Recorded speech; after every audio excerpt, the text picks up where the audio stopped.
Good morning, नमस्ते, ओम शांती. ईश्वराशी आपलं नातं काय आहे हे आपल्याला इतके दिवस माहीत नव्हते. माणूस मेल्यावर आपण फक्त म्हणायचो की चांगला माणूस होता, आता गेला. पण तो माणूस म्हणजे कोण? कारण शरीर तर आपल्याच जवळ आहे.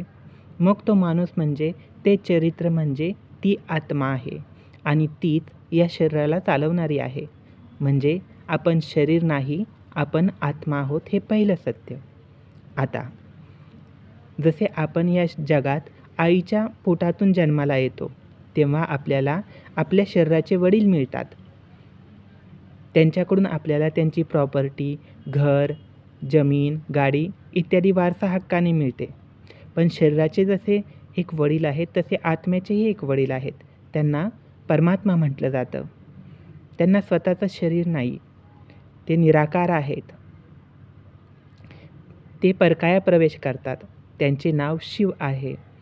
वडिलांना आपण नावाने हाक मारत नाही, म्हणून त्यांना शिवबाबा म्हटले जाते. अनेक धर्मामध्ये त्यांना अनेक नावं आहेत. जसं हिंदूंमध्ये ईश्वर, परमेश्वर, मुस्लिममध्ये अल्लाह, संगे अस्वद, ख्रिस्तींमध्ये गॉड, जिवोहा इत्यादी.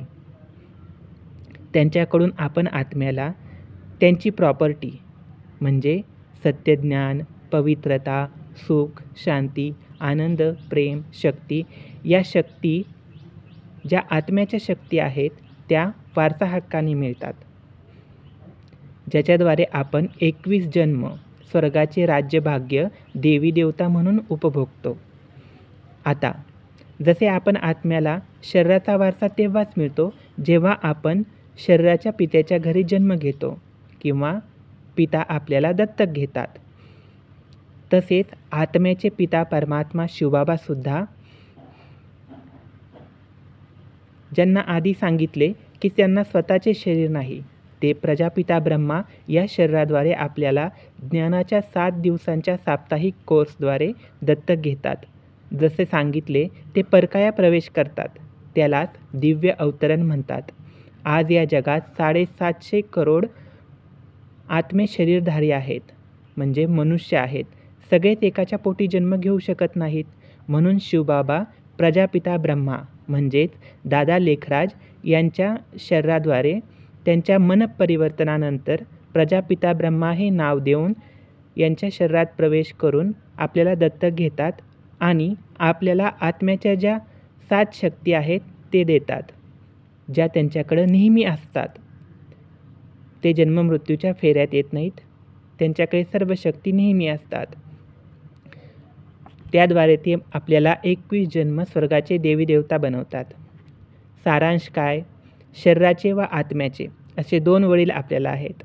शरीराचे वडील जन्मोजन्मी बदलतात, परंतु आत्म्याचे वडील एकच आहेत, ज्यांना परमात्मा शिवबाबा म्हटलं जातं. शिवबाबा त्यांचा वारसा देण्यासाठी ह्या धरावरती आलेले आहेत. प्रत्येकाने त्यांचा वारसा उपभोगा. या 7 दिवसांच्या साप्ताहिक कोर्ससाठी ब्रह्माकुमारीच्या कोणत्याही सेवा केंद्रावर तुम्ही सादर आमंत्रित आहात. ओम शांती.